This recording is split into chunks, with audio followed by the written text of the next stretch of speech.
Quand les nouvelles s'affolent, Métropole fait le point. Le point tous les matins, simultanément sur Radio et Télémétropole. Le point est une courtoisie de la BNC, Unipièce, MSC+, Arcordia Shipping et Lissa Lotto.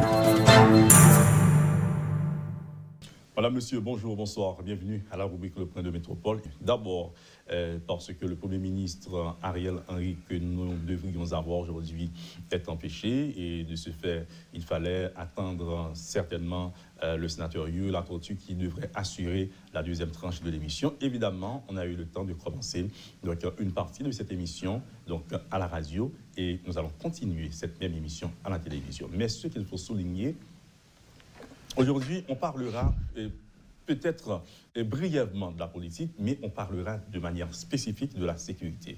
Parce que celui que nous recevons aujourd'hui, au-delà de son expérience politique, c'est un expert en sécurité. Ancien militaire ou militaire, un jour militaire toujours, le sénateur Yuri Latortue se propose de partager avec vous, avec nous, sa compréhension de la sécurité de manière générale, mais pour essayer de comprendre ce qui est arrivé au président de la République, Jovenel Moïse, sur le plan sécuritaire. Où se trouvait la brèche, où se trouvait le vide, et qu'est-ce qu'on devrait faire pour éviter que le pays connaisse cette page sombre de son histoire. Bonjour, bonsoir à vous tous et à vous toutes. Bonjour, bonsoir, sénateur Yuri Latortue. Bonjour, bonsoir, monsieur Désobus. Un plaisir d'être avec vous ce matin à l'émission limitée de la radio-télémétropole. Alors, on va faire d'une pierre deux coups. On était à la radio, on parlait de la sécurité. On était en train de parler aussi de ces partis, de ces pays, de ces structures qui devraient être à la disposition de la DCPJ, Direction centrale de la police judiciaire, qui est une entité de la police nationale d'Haïti. Mais au lieu d'être disponible comme partie pour informer, aider à l'avancement de l'enquête, mais ces structures-là deviennent sur le terrain comme juges, comme enquêteurs, ces pays-là ou ces entités-là. Comment est-ce que vous recevez, si vous voulez, cette nouvelle et vous regardez, si vous voulez, le déplacement de cette enquête? C'est une très mauvaise chose que dans cette enquête, la structure est répartie de cette façon.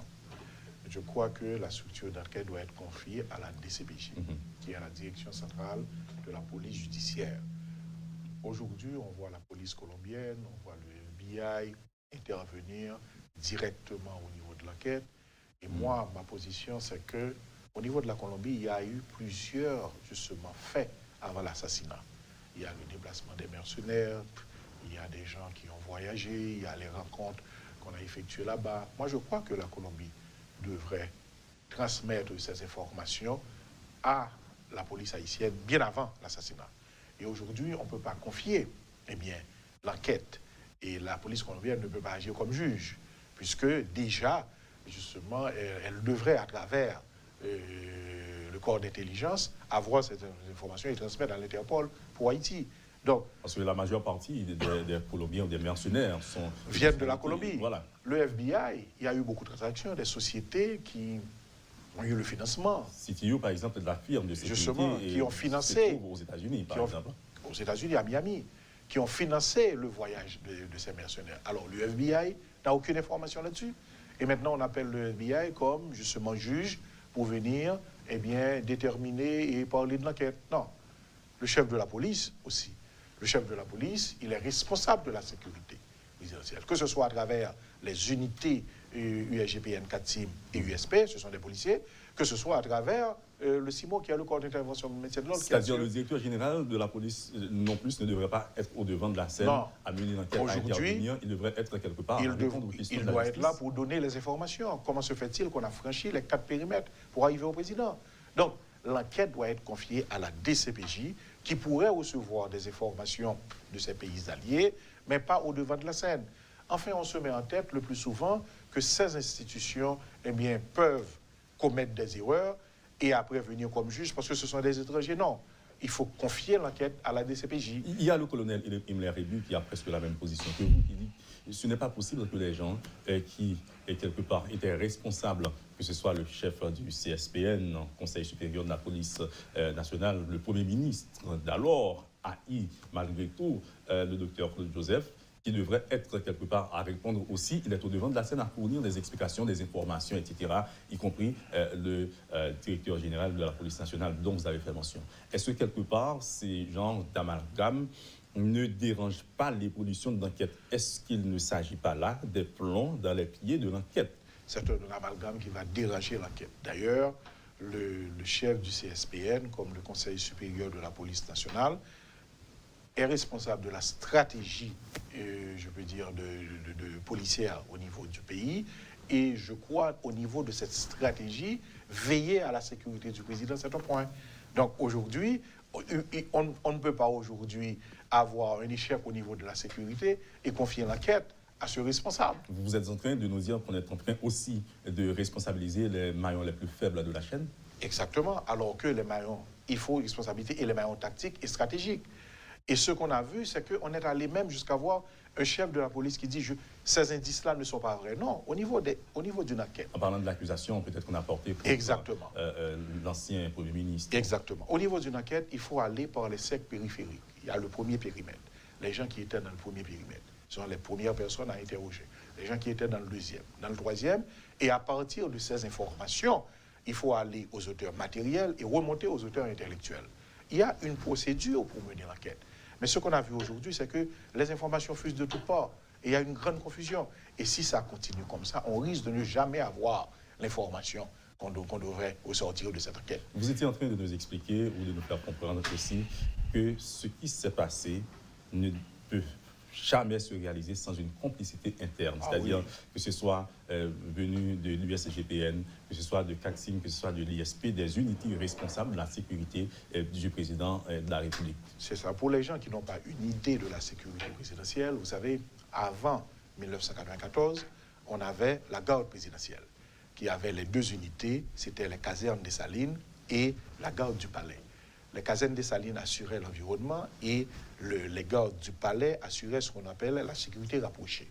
Cette structure a été détruite en 1994. Et en 1994, on a remplacé cette structure par une structure qui est assez proche de la sécurité, par exemple, de l'Élysée. Il y a 3 périmètres. Aux États-Unis également, il y a 3 périmètres. Ils sont venus, ils ont mis sur pied le NPRG, qui est le National Palace and Residence Guard. Traduit en français, c'est l'unité de sécurité générale du Palais national. Ils ont mis sur pied le CATIM. Et ils ont mis sur pied l'USP, c'était des gens entraînés qui assuraient déjà la sécurité du président Aristide à Washington. Maintenant, la sécurité présidentielle est constituée de ces 3 unités. Et lorsque les Canadiens sont venus en 1998 remplacer les Américains au niveau du palais, ils ont mis sur pied le groupe de sécurité présidentielle, le GSP qui est formé de l'USGPN, du CATIM et de l'USP. Petite précision, nous vous rappelons que vous êtes un ancien commandant-chef de l'USGPN. Maintenant, au fur et à mesure, on a demandé d'ajouter un 4e périmètre qui est le corps d'intervention et de maintien de l'ordre. Ce corps d'intervention, il a des patrouilles à l'extérieur du palais pour assurer la sécurité extérieure. Et il était interdit, d'après le décret d'août 1995, d'avoir l'USGPN et le CATIM dans les patrouilles ordinaires dans les rues, assurant la circulation. Et on les remarque parfois vers les partout. Et lorsque, justement, j'avais demandé de réglementer la police, j'avais demandé que j'apporte cette aide à la police, j'avais dit, vous avez justement déconcentré les unités spécialisées. Vous avez au départ changé la mission des unités spécialisées pour maintenant les passer des unités spécialisées à des unités des commissariats. Et ceci... C'est comme les rendre ordinaires. Les rendre ordinaires, alors que ce sont des unités qui devraient avoir quotidiennement leur entraînement et ne sortir que pour les missions spéciales. Par exemple, l'USGPN, on avait un programme. On commence à 8h avec le sport, à 10h on avait les cours, à 2h on reprend le sport et à 4h on a encore les cours.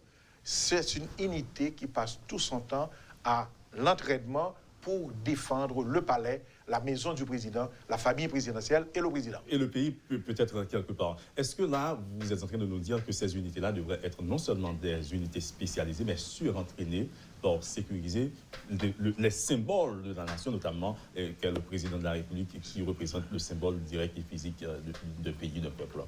Justement, je disais tout à l'heure que la police est formée de 2 grandes entités. La police administrative pour ce que je peux appeler la prévention et la police judiciaire pour les opérations. Dans la police administrative, nous avons les unités spéciales. Il y a le SWAT-Team, il y a le CIMO, il y a également l'USGPN, les unités du groupe de sécurité présidentielle. Et ces unités assurent de grandes missions puisqu'ils protègent justement les institutions et les personnalités à travers les institutions telles le président de la République. Et on ne peut pas changer la mission de la sécurité présidentielle en envoyant des agents de la sécurité chez des directeurs généraux, parce qu'on est des amis, chez des ministres. Et maintenant, l'agent de sécurité présidentielle perd son réflexe de défendre le président. Parce que chez le directeur, il reçoit beaucoup de gens et on laisse entrer n'importe qui, alors que chez le président, il n'y a que le président et le secrétaire général qui doivent donner des ordres pour maintenant qu'une personne puisse entrer au palais. Et chez le président même, sa maison privée, il n'y a que le président. Maintenant, un agent qui n'est plus à l'entraînement, qui est affecté à plusieurs raisons, parce qu'il a des frais, et on accepte ce fonctionnement, il n'a plus le réflexe de défendre le président, qui est une personne, je veux dire, inatteignable. C'est à ce moment-là que n'importe qui peut se présenter et dire n'importe qui se présenter. Moi, on est commandant de l'USGPN, quelqu'un qui se présente et dit, est-ce que vous avez un rendez-vous? Vous n'avez pas de rendez-vous? On vous chasse, quel que soit le pays dont vous venez. Parce que lorsqu'on assure la sécurité du président, c'est le premier personnage de la nation et qu'on a compte à rendre qu'avec le président. Le directeur général de la police ne peut pas ordonner à un agent de l'USGPN qui est un policier de laisser entrer quelqu'un au palais. Il y a eu le décret d'août 1995 qui a fait de l'USGPN une unité spéciale dont le fonctionnement dépend du président de la République. C'est-à-dire qu'il n'y a aucune raison que les agents qui étaient en poste ce soir-là, pour que l'on dise qu'ils ne sont pas responsables. D'abord, de manière technique. Ils sont responsables. Pour arriver chez le président, il y a 4 périmètres. Je viens de dire, le CIMO, la sécurité extérieure, l'USGPN, la protection du mur intérieur-extérieur, le CATIM pour la cour et l'USP pour la maison pour dire. C'est-à-dire, au-delà des auteurs intellectuels et d'autres auteurs matériels qu'on est en train de chercher, on devrait aussi, aujourd'hui, les garder, au même pour les inviter à répondre de leurs actes d'irresponsabilité face, si vous voulez, dans le cadre de l'assassinat du président. C'est ce que vous êtes en train de nous dire. Il faut se concentrer sur le premier cercle, les gens qui assuraient la sécurité de ce jour. Il y a l'officier de service. Quelle était sa responsabilité? L'officier de service est celui qui assure le contrôle de la sécurité pendant 24 heures de temps. Il contrôle la sécurité à travers les différentes entités. Il est en charge. Donc, il faut commencer par ces gens, trouver l'information pour remonter maintenant aux autres. Maintenant, si on ne reçoit pas d'informations, eh bien, on parle d'autres choses. C'est vrai que ces informations sont importantes, mais il faut commencer par le premier cercle périphérique.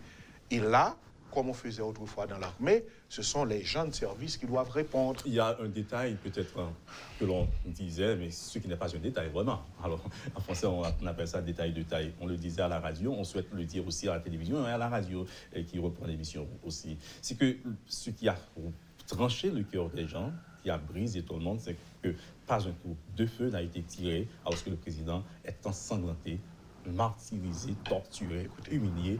Le corps du président, si vous voulez, ne peut même pas se présenter en public et on connaît l'histoire. Vous savez que l'USGPN a environ 300 éléments que l'État paie. L'USP environ 50, 70, je crois 70, le CATIM 50. Donc, mobiliser environ 450 personnes pour la sécurité du président. Et aujourd'hui, des gens traversent les périmètres sans compter le CIMO, qui a des patrouilles extérieures. Maintenant, des gens qui franchissent maintenant ces 4 périmètres et atteignent le président justement pour l'humilier dans cette situation. Là, justement, je parle comme l'expert. Mais pourquoi la nation paie tous ces gens? Et je dois dire que lorsque on avait lancé ce premier signal de dire qu'il y a un problème au niveau de la police, que les unités ne font pas leur travail, parce que, M. Desauguste, le problème c'est que pour le moment, je considère qu'il n'y a pas d'armée. Vous savez, la mission de l'armée et de la police sont complémentaires. L'armée assure la sécurité du territoire. La police assure la sécurité des vies et des biens. Lorsqu'il y a une armée qui assure la sécurité du territoire, la police fonctionne d'une façon. Lorsqu'il n'y a pas d'armée, la police presque joue les deux rôles. La protection des frontières et également la protection des vies et des biens. On se retrouve dans cette situation, puisque notre armée est dysfonctionnelle. Mais maintenant, lorsqu'on se trouve dans cette situation, la sécurité du président commence dès la frontière, avec la police. Et lorsque je parle de ces 4 périmètres, ce sont les 4 périmètres rapprochés. Mais si la police ne fait pas son rôle, puisque la police assume la sécurité des frontières, des ports et des aéroports, maintenant on va arriver facilement sur ces 4 périmètres. Donc, il ne faut pas voir les unités spéciales simplement qui ont été déviées de leur mission. Il faut voir toute cette police qui fonctionne très mal. Parce que dans l'Ouest, simplement, on a 6700 policiers. Et c'est un département, c'est vrai qu'il y a des gangs, mais je crois qu'avec les 6700 policiers bien répartis sur le département, avec les unités spéciales qui font leur travail, on va arriver quand même à nous défendre. Donc, il était inadmissible d'avoir cette situation. C'est parce que la police a raté son rôle et également les unités spéciales. C'est-à-dire c'est une question de stratégie, de commandement. Oui. C'est ce qui met le pays dans Parce que cet état d'insécurité totale et globale. Que vous ayez 20 mercenaires ou 30 mercenaires, comme l'on dit, qui arrivent sur le territoire, déjà, s'il y avait un contrôle régulier des ports, des aéroports et de la frontière, on saurait que ces informations comme quoi qu'ils sont la deuxième chose, par porte diplomatique, c'est-à-dire à l'aéroport, selon les dernières informations. S'il y a un contrôle régulier, on devrait au moins dès là commencer avec les formations, le service d'intelligence, avant même d'arriver sur l'action proprement dite. C'est-à-dire que le système ne fonctionne pas.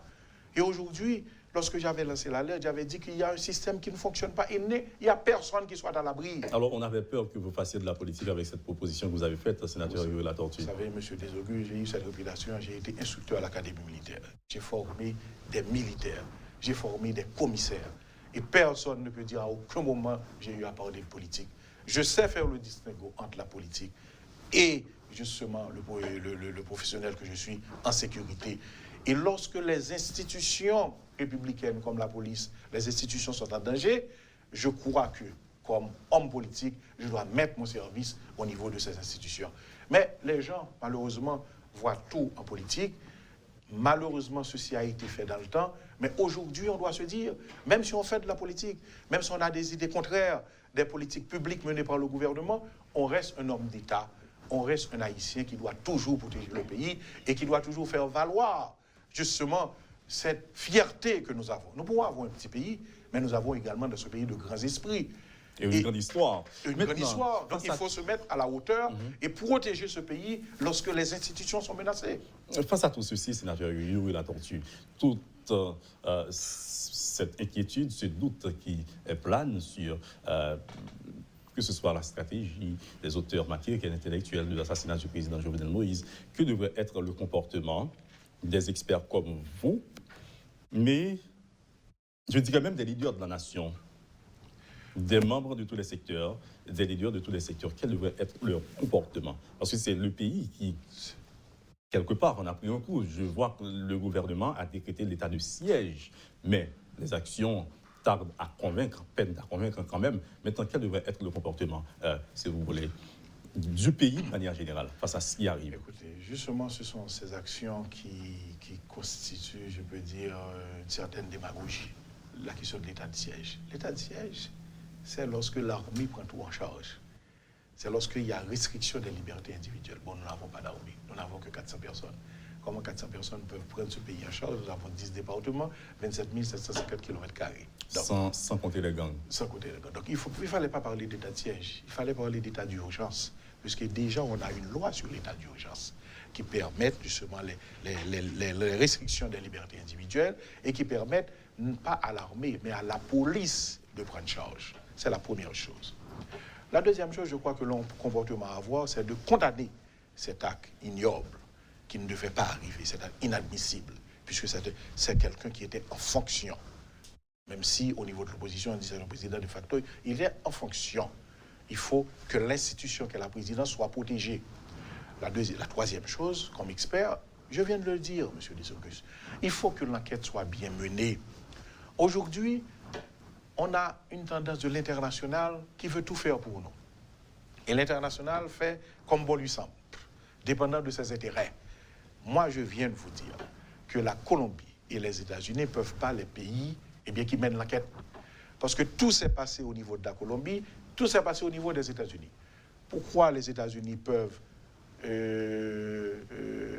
envoyer des informations en Europe, dire qu'il y a des choses qui vont arriver? C'est parce qu'il y a des institutions qui travaillent, qui reçoivent ces informations.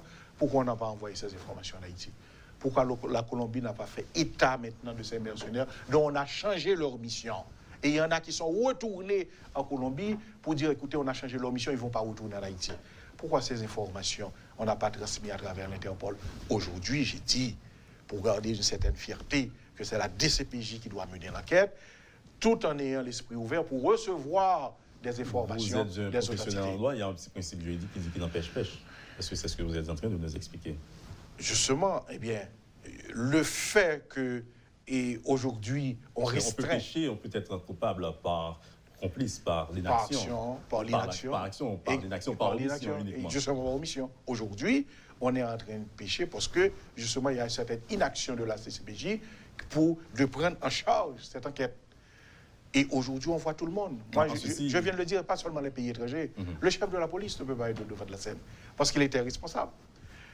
Vous savez, le dicton qu'on utilise dans l'armée, le chef est responsable de tout ce que fait ou manque de faire ses hommes. Donc, aujourd'hui, le chef de la police devrait être là pour donner... Ça pourrait arriver là. Okay. Et le chef de la police devrait être là pour donner des informations. Mais pas pour être, je veux dire, au premier plan de l'enquête, non. Parce qu'il avait une certaine responsabilité. Nous n'avons pas peut-être cette culture en Haïti, quand ça va mal, de démissionner et d'envoyer l'image, de nous responsabiliser pour dire c'est tel ministre ou tel président, pour se présenter, pour dire c'est ma faute, c'est ma plus grande faute, et pour que ça puisse aller de la petite famille à la grande famille nationale. Ce n'est pas une culture que nous adoptons. On ne se responsabilise pas de ce fait. On n'a même pas le courage de se déresponsabiliser certaines fois. Justement, c'est dans la sociologie haïtienne, c'est pas faute. Il n'y a rien qui arrive qu'on est en charge. Ceci signifie qu'on a un poste, eh bien, on a tous les privilèges. On a tous les privilèges. Mais quelque chose arrive, c'est pas faute moi. C'est le gardien. C'est le gardien, c'est quelqu'un d'autre qui était là. La servante. Et le fait qu'on n'assume jamais notre responsabilité, voilà ce qui amène ce pays dans cette situation difficile. C'est que personne n'est en charge. Quelque chose arrive, il n'y a personne qui fait le meilleur pouvoir. Et tout le monde, justement, on a vu, après l'assassinat du président, des gens qui devraient être en charge se mettre au devant pour dire que, justement, on va demander justice. Mais vous n'avez pas pris votre responsabilité. Et c'est ce qui est arrivé là. Lorsqu'on a eu l'USGPN dans les premiers moments, écoutez, vous êtes de service, vous êtes en charge. Et si vraiment vous n'avez pas exercé cette charge, demain, vous n'allez plus être au service. Les responsables des unités spéciales de l'USGPN, de l'USP, de 4CIM, etc., sont en isolement. Qu'est-ce que ça vous dit comme message? Écoutez, prendre des mesures d'isolement, c'est conforme au règlement. Quelque chose est arrivé. Au premier lieu, les premiers suspects, ce sont les responsables. Mais ce qu'on veut maintenant, ce que le peuple veut savoir, c'est que qui est responsable? Quels sont les auteurs matériels et intellectuels? Nous sommes déjà à 15 jours. Et on va vers les funérailles. Et on aura tendance à ce que chaque jour, il y a des informations venant de nulle part, mais pas la vraie version. Aujourd'hui, je crois qu'on devrait commencer à retracer les faits. Il y a trop de versions. Et il y a, je veux dire, une embrouille au niveau de l'enquête. Des avis de recherche sont lancés derrière certaines personnalités. Donc, le pays connaît les noms. Qu'est-ce que ça vous dit? Écoutez, il faut toujours des avis de recherche. Mais de ceux maintenant qui sont à l'intérieur, qu'est-ce qu'on a eu? Qu'est-ce qu'on a retenu? Qu'est-ce que le peuple maintenant, aujourd'hui, retient de cet assassinat? Donc je crois que il y a des problèmes et l'éclaircie doit être faite. Et c'est ce qu'on demande. Vous savez pourquoi aujourd'hui, moi-même, j'insiste comme leader de l'opposition à ce qu'il y a une vérité qui soit faite? Il faut que ça nous... On n'ait plus ces gens d'actes. La démocratie ne vit pas de violence. On ne peut pas aujourd'hui essayer d'assassiner un président parce qu'on est contre ce président. On ne peut pas décider d'assassiner un président parce qu'il a commis des actes dont on n'est pas content. Non, on ne peut pas. Parce que n'importe qui, eh bien, dans le futur, eh bien, sera à cette poste, eh bien, on essaiera de faire la même chose. Parce qu'on ne peut pas plaire le diable de mon Dieu à la fois. Il faut protéger la présidence. Les politiques publiques, on peut être contre les politiques publiques. On peut être contre la gouvernance telle, fonctionnelle dans ce pays. Contre ne veut pas dire avoir raison non plus. Ah oui, c'est ça. C'est-à-dire que c'est le peuple qui donnera raison par les élections. Mais cependant, ce qui est arrivé est inacceptable et on a condamné cet acte. Le président a fait appel au secours parce que sa vie était en danger. Il a appelé peut-être les gens qu'il connaissait. Personne n'est venu à son secours. En tout cas, le faire là, si l'on venait à son secours, il ne serait pas assassiné de la manière que nous connaissons. Maintenant, qu'est-ce que ça vous dit? Le président qui appelle au secours, personne ne répond, personne ne vient à son secours. Il n'y a pas d'acte isolé. C'est que déjà, les institutions, pour moi, ces institutions étaient dysfonctionnelles. Et on ne saurait nier également cette complicité. Comment un président qui appelle au secours pour que, dans les 4 périmètres, avant même l'arrivée des commandants, mais dans les 4 périmètres... Des commandants alors avant même l'arrivée des commandants appelés au secours. Ah, des commandants, ok. Oui, appelés au secours, mais dans les 4 périmètres, où est l'officier du jour, où sont les gens qui étaient responsables. Donc, je crois qu'aujourd'hui, la question se pose, premièrement, dans le dysfonctionnement des unités, parce que la police fonctionne très, très mal. Hein? La police fonctionne très, très mal, et les gens voient les actes, mais ne voient pas le déroulement de ce dysfonctionnement au niveau de la police. Et deuxièmement, si vous avez des unités spéciales et que vous n'avez pas des gens qui sont à l'entraînement, qui ont la discipline et le moral, tout peut arriver. Ces gens peuvent se considérer justement comme des gens placés dans des positions pour régler leurs affaires, au lieu des gens placés dans des positions pour avoir une mission spéciale, protéger le président de la République. Donc, aujourd'hui, ce dysfonctionnement ne va pas être utile à la République. Et n'importe qui, justement, qui aura à prendre fonction après comme président, il sera en complète insécurité. Donc, aujourd'hui, on doit non seulement mener l'enquête pour trouver les vrais coupables, mais on doit mettre de l'ordre dans cette institution qu'est la police, pour moi, qui est dysfonctionnelle. Dans le pays, de manière générale, dans l'État, parce que la police... Ah oui, alors, on parlait de la sécurité. De la sécurité, mais écoutez, si comme politique, je vous parle de la gouvernance, je dois vous dire, de 2017 à nos jours, il y a eu une très mauvaise gouvernance qui a fait disparaître les institutions. Il n'y a plus de Parlement, plus de CSPJ, et aujourd'hui, on a un exécutif monocéphale au lieu d'avoir un exécutif bicéphale. Certainement, on allait en parler brièvement, mais vous savez, jeune, comparativement à vous, c'est Corneille qui dit « je suis jeune, il est vrai ». Oui, mais la valeur n'attend pas le nombre des années. Sénateur, certaines fois, dans certaines circonstances, dans certains pays, lorsqu'il y a ces genres de drames, si vous voulez, la mort du président, pas même l'assassinat, mais la mort du président, vous voyez que toutes les forces vives du pays se rassemblent derrière un idéal, derrière le patriotisme, derrière une chanson, derrière un rêve, pour faire corps, et soit pour contrer le mal, pour répondre aux difficultés et apporter des solutions. Pourquoi est-ce qu'en Haïti, nous ne pouvons pas voir ces genres d'images des hommes politiques de toute tendance et de toute confession, et si vous voulez des religieux, etc., que les gens se rassemblent pour au moins envoyer un message d'unité, mais solidaire. Ce n'est pas la solidarité individuelle où chaque personne cherche à tirer le drap sur ses pieds, etc. Mais une solidarité collective, nationale, pour envoyer un message à la jeunesse, mais aussi aux enfants, peut-être aux générations futures. Pourquoi est-ce qu'on ne peut pas aujourd'hui lancer un tel message dans cette situation face à ce drame que connaît le pays? Je dois dire qu'il y a un message qui a été lancé dès les premières heures après l'assassinat du président. Toute l'opposition s'est réunie pour condamner cet acte et demander justice pour le président Moïse. Et c'est ce que nous appelons peut-être solidarité individuelle. Je parle. Non, c'était collectif. C'était toute l'opposition qui a eu à faire une seule note. La deuxième chose, c'est que l'opposition, dans sa grande majorité... Si vous me le permettez, sénateur, peut-être les gens voudraient voir, et l'opposition, et le secteur religieux, peut-être, et le pouvoir, c'est-à-dire tout le monde, que l'on brise les clivages claniques, je le dis comme ça, c'est-à-dire pour faire corps. C'est pas la tête d'un côté, les membres de notre côté, etc. C'est-à-dire le corps. C'est ça. Je comprends qu'on n'est pas arrivé à cette réunion globale dont vous parlez. Mais, vous savez, après avoir condamné l'acte et demandé justice, nous nous sommes réunis dans 48 heures, nous avons proposé un protocole d'entente basé sur la représentation des forces du pouvoir et de l'opposition.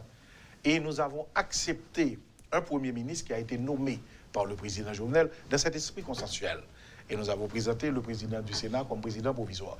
C'était une chose où nous avons fait des sacrifices, où la gauche de l'opposition nous disait « Écoutez, vous êtes affilié à PHTK ».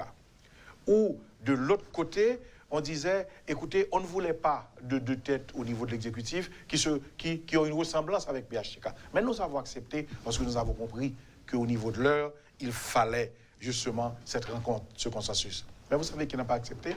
C'est l'international. L'international a dit, écoutez, nous ne voulons pas de cette proposition, nous voulons plutôt un exécutif monocéphale et nous allons établir cet exécutif. Donc... Et vous l'avez accepté, vous? Non, nous ne l'avons pas accepté. Et c'est pour cela que nous n'avons pas participé au gouvernement. Parce que nous avons dit non. Ce que nous voulons, ce n'est pas une continuité. Nous voulons une nouvelle orientation par rapport à ce que nous avons dit et par rapport à ce que le PHTK peut apporter de neuf. Mais nous ne voulons pas, à partir de l'ancien, et justement faire du non. Parce qu'aujourd'hui, le gouvernement, soi-disant qui est neuf, est fait à partir des anciens. Sauf peut-être, je crois que M. Dera ou bien Petite Dessalines qui a le ministère. Oui, mais sauf peut-être M. Dera et Petite Dessalines qui ont le ministère de l'Intérieur. Mais après, ce sont les têtes du PHTK qui sont là. Donc, aujourd'hui, comment se mettre dans la continuité? Alors, vous venez de confirmer pour nous que Petite Dessalines et... C'est ce que nous a dit le Premier ministre Ariel Henry lorsqu'il a rencontré. Il a dit que c'est un représentant de Petite Dessalines qui est à l'intérieur. D'ailleurs, il l'a écrit. Et aujourd'hui, on a vu M. Dera. Mais écoutez, ça, c'est plus un consensus. Ça, c'est plutôt PHTK et alliés. Aujourd'hui, nous voulons de réels consensus après cet assassinat pour remettre le pays sur les rails, avoir une nouvelle orientation et permettre au peuple de décider qui il va choisir. Est-ce la rupture avec l'opposition ou est-ce que la continuité avec PHTK? Est-ce que quelque part dans la politique, souvent, on ne peut pas laisser faire des choses? Quand je dis laisser faire des choses, je m'explique. C'est-à-dire accepter une situation juste pour traverser le désert, traverser le pont et aller de l'autre côté de la barrière pour construire quelque chose d'autre. Parce qu'il y a des gens qui se posent cette question aussi, qui se disent et qui disent également, il y a cela plus de 10 jours que le président est assassiné, donc on n'arrive pas à trouver quelque chose. Donc les membres de l'opposition se battent alors qu'ils disaient quelque part, je finis l'idée, certainement vous allez vous expliquer, alors qu'ils disaient que c'était le président le problème. Et où en est-on aujourd'hui? 48 heures après l'assassinat du président, on a présenté le protocole d'entente, qui était un protocole consensuel, basé sur le Premier ministre déjà nommé par le président et le président d'une institution qu'est le Sénat, même s'il y a amputé des membres. Ceci a été fait après 48 heures. C'est l'international qui a dit non. Et l'international se constitue en syndicat, en parti politique, pour faire face, pour se présenter en face de l'opposition. Et aujourd'hui, on dit que l'opposition n'avait pas justement sa solution. On a la solution. Et on a laissé... Vous parlez du corps groupe. Du corps groupe. Le corps groupe, dans un premier temps, a présenté M. Claude Joseph pour dire que, voilà, à travers le BINU, il est en charge jusqu'aux élections. On a dit non. Il est maintenant venu au niveau du protocole pour choisir son Premier ministre et empêcher au président provisoire maintenant d'être installé. Vous savez ce qui arrive, c'est que l'international dans ce pays dit toujours que l'opposition ne veut pas s'entendre, mais agit toujours derrière la scène. Agit derrière la scène pour ses propres intérêts en vue de bloquer justement la position nationale. Et c'est pour cela qu'aujourd'hui, je comprends ce que vous avez dit. Nous aussi, l'opposition que nous allons mener par rapport à ce gouvernement, c'est premièrement de présenter une proposition nationale avec la société civile, mais ce n'est pas cette opposition menée au président Jovenel, mais c'est une opposition pour demander au peuple, justement, de choisir la rupture. Maintenant, sénateur Hugues Latortue, certainement, vous savez, c'est une émission spéciale, on se le promettait, peut-être de revenir de manière générale sur la politique, mais il fallait faire ce point quand même, qu'on est à le point, et puisque la question conduisait certainement à ce type de réponse.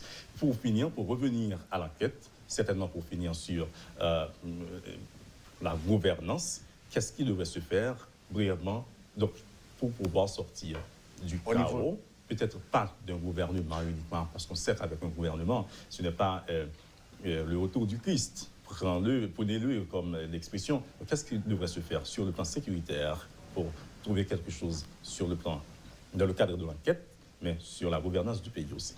Dans le cadre de l'enquête, moi je l'ai déjà dit, il faut confier l'enquête à la DCPJ avec, comme je peux dire, des alliés, les autres pays qui fourniront les informations. Qui ne mettent pas les pieds sur le sol pour mener l'enquête. Il faut laisser la DCPJ mener l'enquête. Si la DCPJ a besoin d'un expert, on pourra justement faire requête de cet expert.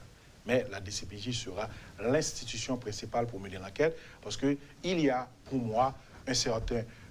Ils ont quand même péché le fait qu'ils n'ont pas envoyé des informations à Haïti bien avant l'assassinat. En parlant des pays qui sont tels la Colombie et les États-Unis. Maintenant, la deuxième chose, au niveau de la gouvernance. Écoutez, l'opposition, je crois, avec un programme de rupture. Moi, j'ai demandé à l'opposition de s'unir et d'aller aux élections. D'aller aux élections pour prendre le pouvoir et pour appliquer leur programme. Donc, on n'a pas besoin, justement, du pouvoir maintenant. Mais on a besoin, justement, de certains consensus pour qu'il y ait des gens honnêtes qui puissent assurer cette nouvelle orientation vers des élections crédibles, honnêtes et démocratiques. Parce qu'avant, on avait un gouvernement à qui on disait, écoutez, nous n'allons pas avoir des élections crédibles, honnêtes et démocratiques. Maintenant, on a reconduit la plupart de ces gens pour aller à des élections crédibles. On ne pourra pas. On ne pourra pas. Donc, maintenant, on attend cette nouvelle orientation. Et nous, politiques, on n'a pas besoin de participer. On a besoin peut-être de gouvernements dont les leaders de la société civile émergeront pour donner la chance à tout le monde, à tous les partis politiques de participer. Et c'est pas ce qu'on a aujourd'hui. Aujourd'hui, on a un gouvernement de PHTK et alliés. Au niveau de la gouvernance, quelles sont les priorités maintenant? C'est la libération des prisonniers politiques, la question de l'insécurité qu'il faut résoudre, la question de la vie chère et la question d'une certaine propreté. Et la question de l'assassinat, bien entendu, que nous avons déjà parlé avec la DCPJ. Certainement. À vous entendre, on n'est pas au bout du tunnel et demain n'est pas la veille. Et sénateur Yuri Latortue, la solution. Certainement, on va mettre fin, mais vous avez le temps peut-être de terminer pour un message. C'est ça. La solution est dans le processus. On ne va pas s'arrêter en chemin, on va continuer maintenant à mener le combat. Mais pas un combat d'affrontement, mais simplement de l'opposition essayer de se rassembler pour présenter une proposition viable. Mais nous avons dit, nous n'avons pas besoin d'aller au pouvoir justement par des propositions, nous de l'opposition. On a besoin d'arriver au pouvoir par les élections. Et nous allons continuer à combattre, à présenter nos propositions de rupture, mais à demander un gouvernement avec une nouvelle orientation acceptable par la population pour que nous puissions avoir des élections crédibles, honnêtes et démocratiques. Merci beaucoup, sénateur Yuri Latortue. Nous vous rappelons que vous étiez avec nous sur le plateau d'abord comme expert en sécurité militaire, et ancien commandant en chef de l'USGPN, l'unité spéciale. Ancien assistant commandant en chef de l'USGPN. Et puis, vous avez été dans l'armée. Ah oui. Et donc, c'est-à-dire le grade. Le grade de lieutenant, vous savez, le militaire garde toujours le grade jusqu'à la mort. J'ai été lauréat de la position sous-lieutenant. J'ai gravi le grade de sous-lieutenant au lieutenant. Et en 1994, comme nous disait la loi sur la police, on a eu à renvoyer l'armée et les officiers de l'armée pouvaient bénéficier de l'article 65 qui les permettrait de se transformer en commissaire de police. Alors c'est à votre guise que je le disais pour que les jeunes qui vous écoutent ne voient pas en vous comme quelqu'un qui dit n'importe quoi. Il faut que les jeunes, les enfants, comprennent que ce que vous avez expliqué sur la sécurité, et donc c'est de l'autorité, c'est d'autorité que vous avez parlé.